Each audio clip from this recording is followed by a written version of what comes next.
Fala galera, mais um vídeo aqui analisando os jogos da rodada. A gente vai falar dos jogos da terceira rodada do Campeonato Paulista, da terceira rodada do Campeonato Carioca, mais os jogos da primeira rodada do Campeonato Mineiro e Campeonato Gaúcho. E é isso, bora lá para mais um vídeo, bora lá para mais uma rodada. Vamos começar falando do Campeonato Paulista, vamos começar falando de Inter de Limeira e Corinthians. A Inter de Limeira no seu último jogo no Campeonato Paulista ganhou no Mirassol. Já o Corinthians, por sua vez, no seu último jogo no Campeonato Paulista ganhou do Água Santa. Os dois times que estão com campanhas iguais nesses dois primeiros jogos. Ambos têm uma derrota e uma vitória. O Corinthians perdeu na estreia para o Bragantino e ganhou do Água Santa. Já a Inter de Limeira perdeu do São Bernardo e ganhou do Mirassol. A Inter de Limeira, que para esse Campeonato Paulista teve 6 contratações e 2 saídas antes de começar o Campeonato Paulista durante a janela de transferências. Na última temporada caiu na primeira fase do Paulista e da Série B. A Inter de Limeira que tenta quebrar um tabu nesse jogo. A Inter de Limeira não ganha do Corinthians desde 92, jogando em Limeira. Vamos lá, meu palpite pra esse jogo, vamos lá. Um jogo meio complicado pro Corinthians, porque jogar contra a Inter de Limeira, seja em casa ou fora, sempre é um adversário complicado. Mas eu acho que o Corinthians consegue ganhar por uma boa vantagem nesse jogo. Eu vou de 2-0 pro Corinthians. Agora vamos falar de Palmeiras e São Paulo. O Palmeiras no seu último jogo no Campeonato Paulista ganhou do Botafogo de Ribeirão Preto.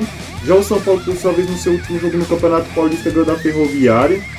Os dois times que estão com campanhas iguais nesses dois primeiros jogos, ambos têm um empate e uma vitória. O Palmeiras empatou na estreia contra o São Bento e ganhou do Botafogo de Ribeirão Preto. Já o São Paulo, por sua vez, empatou na estreia contra o Ituano e ganhou da Ferroviária. O Palmeiras, que nesse início de temporada tenta se adaptar ao novo esquema tático com as perdas do Gustavo Scarpa e do Danilo.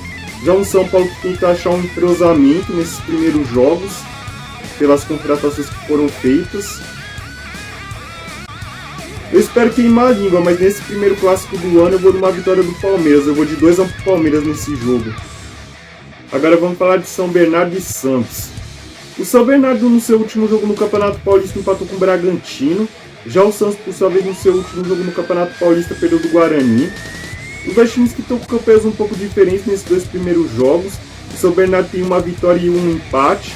Já o Santos tem uma vitória e uma derrota.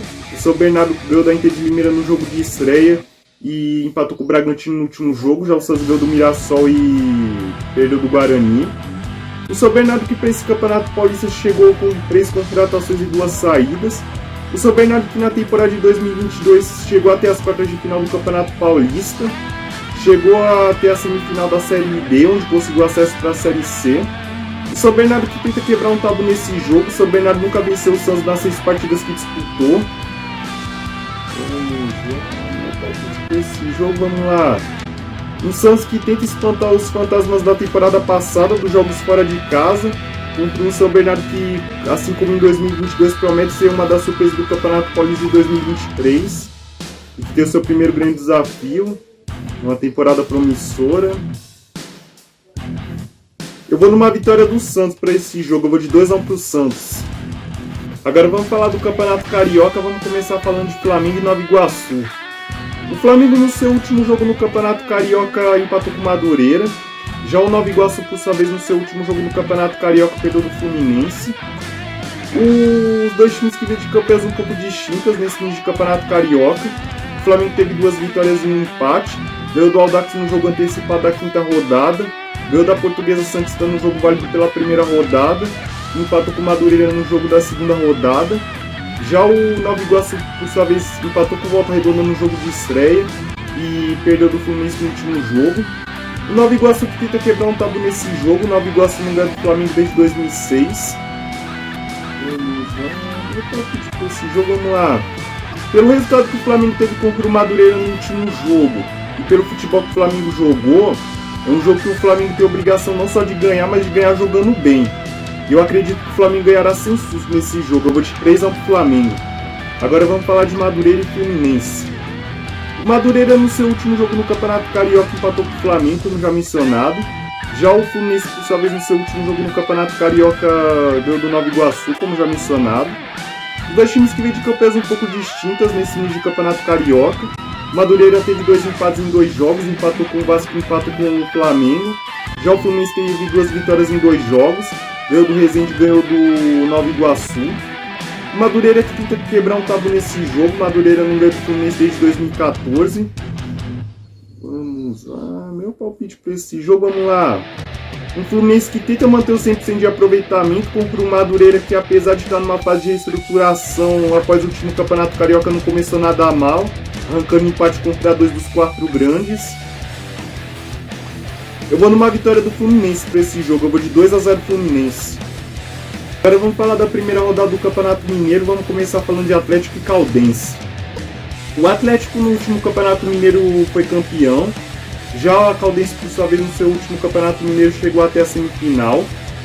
O Atlético que na temporada de 2022 foi campeão mineiro, campeão da Supercopa do Brasil, mas em compensação nas outras competições deixou um pouco a desejar, caiu nas quartas de final da Libertadores, caiu nas oitavas da Copa do Brasil e foi 7º colocado no Brasileiro. Já a equipe da Caldense, por sua vez, na última temporada ficou na semifinal do Campeonato Mineiro, foi vice-campeão do Troféu Interior, ficou na primeira fase da Série D. O Atlético Mineiro que chega para essa temporada com 9 saídas e 5 contratações. As contratações de maior destaque do Atlético Mineiro foi do Edenilson, que estava no Internacional temporada passada, do Patrick, que estava no São Paulo, e do Eduardo Cudê no lugar do Cuca, no comando técnico. Já a Caldense, por sua vez, para essa temporada teve 31 contratações e 9 saídas. Esse jogo, vamos lá. A Caldense, como sempre, costuma sempre dar trabalho para os grandes. O Atlético ainda é uma incógnita, ainda depois da temporada que deixou um pouco a desejar e pelas novas contratações que ainda tem a questão de se entrosarem. E ainda o esquema tático do Eduardo Cudê. Eu vou numa vitória sofrida do Atlético Mineiro para esse jogo. Eu vou de 1-0 para o Atlético. Agora vamos falar de Patrocinense e Cruzeiro. A Patrocinense no último Campeonato Mineiro ficou na primeira fase, inclusive quase foi rebaixada. Já o Cruzeiro, por sua vez, no seu último Campeonato Mineiro foi vice-campeão, perdeu a final para o Atlético. O Cruzeiro que na temporada passada chegou até as oitavas da Copa do Brasil, foi vice-campeão mineiro, foi campeão da Série B, conseguindo o objetivo do clube na temporada passada, que era o acesso para a Série A. Já a Patrocinense disputou apenas o Campeonato Mineiro na última temporada, onde ficou na primeira fase e quase foi rebaixada. A Patrocinense que fez esse Campeonato Mineiro teve 33 contratações e 3 saídas. Já o Cruzeiro teve 12 contratações. As contratações de maior destaque foi do Matheus Vital, que estava no Corinthians, o Nicão, que estava no São Paulo, e o Wesley, que estava no Palmeiras, que teve 18 saídas. A saída de maior destaque foi a do Edu, que foi referência do time o artilheiro da Série B de 2022.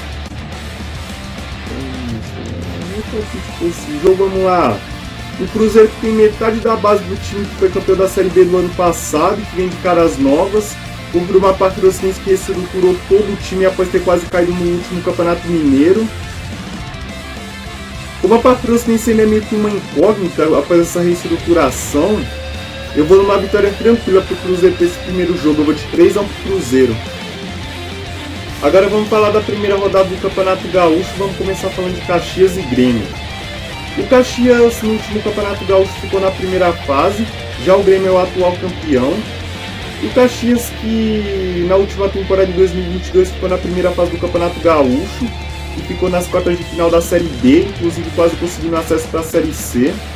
Já o Grêmio na temporada de 2022 foi campeão gaúcho, campeão da Recopa Gaúcha, vice da Série B e ficou na primeira fase da Copa do Brasil. O Caxias que teve 23 contratações para essa temporada de 2023 e teve 19 saídas. Já o Grêmio, por sua vez, teve 11 contratações. A contratação de maior destaque, óbvio, é do Luiz Soares, e teve ao mesmo tempo 6 saídas. O Grêmio que já começou a temporada de 2023 sendo campeão da Recopa Gaúcha, no meio de semana contra o São Luís. Inclusive, parabéns para o Grêmio pelo título. Final que foi 4-1 com 3 gols do Luizito Soares. Vamos lá, meu palpite para esse jogo, vamos lá. Um jogo complicado para o Grêmio. Eu acho que o Grêmio vai ter o adversário mais difícil da estreia do Campeonato Gaúcho. Porque jogar contra o Caxias sempre é difícil, jogar lá então nesse falho. Eu acho que o Grêmio sai com um empate lá de Caxias. Eu vou de 1-1 para esse jogo. Agora vamos falar de Internacional e Juventude. O Internacional no último Campeonato Gaúcho foi semifinalista. Já o Juventude ficou na primeira fase, onde quase foi rebaixado. O Internacional, que na temporada de 2022 foi semifinalista do Campeonato Gaúcho, ficou na primeira fase da Copa do Brasil, ficou nas quartas de final da Copa Sul-Americana e foi vice-campeão brasileiro. Já o Juventude, por sua vez, ficou na primeira fase do Campeonato Gaúcho, onde quase foi rebaixado, ficou na terceira fase da Copa do Brasil e foi rebaixado no Campeonato Brasileiro, ficando na última colocação. O Internacional, que para a temporada de 2023 teve duas contratações do Mário Fernandes, que jogou a Copa do Mundo de 2018 pela seleção russa, e do John, que era reserva do João Paulo no Santos, e teve 6 saídas. Já o Juventude, por sua vez, teve 17 saídas, com relação ao time que foi rebaixado no Campeonato Brasileiro. A saída de maior destaque foi a do Issy Hirapita para o Huesca, que foi foi o artilheiro do time, considerado como um dos melhores jogadores do Juventude. E teve 14 contratações. A contratação de maior destaque foi a do Thiago Couto, que era reserva do São Paulo. O Juventude, que tenta quebrar um tabu nesse jogo de estreia. O Juventude não ganha do Internacional jogando no Beira-Rio desde 2008. Vamos lá, meu palpite para esse jogo, vamos lá. Um jogo que vai ser primeiro desafio para valer do Celso Roth, já que ele pegou o Juventude no final de temporada com o time já rebaixado no Campeonato Brasileiro, contra um Internacional que vem confiante após ter sido vice-campeão brasileiro, mas que ainda tem a questão de tentar acabar com o jejum de títulos nessa temporada. Eu vou numa vitória sem susto do Inter, eu vou de 3-1 pro Inter nesse jogo. Bom, falamos da terceira rodada do Campeonato Paulista, falamos da terceira rodada do Campeonato Carioca, falamos da primeira rodada do Campeonato Mineiro, falamos da primeira rodada do Campeonato Gaúcho. Deixem meus palpites, espero que vocês deixem os palpites de vocês nos comentários. E antes de terminar, agradecer como sempre a quem está se inscrevendo, deixando o like, compartilhando, comentando, que isso é importante demais para mim, me ajuda a tentar crescer no canal e motiva a fazer mais vídeos. É isso, bom fim de semana, boa rodada!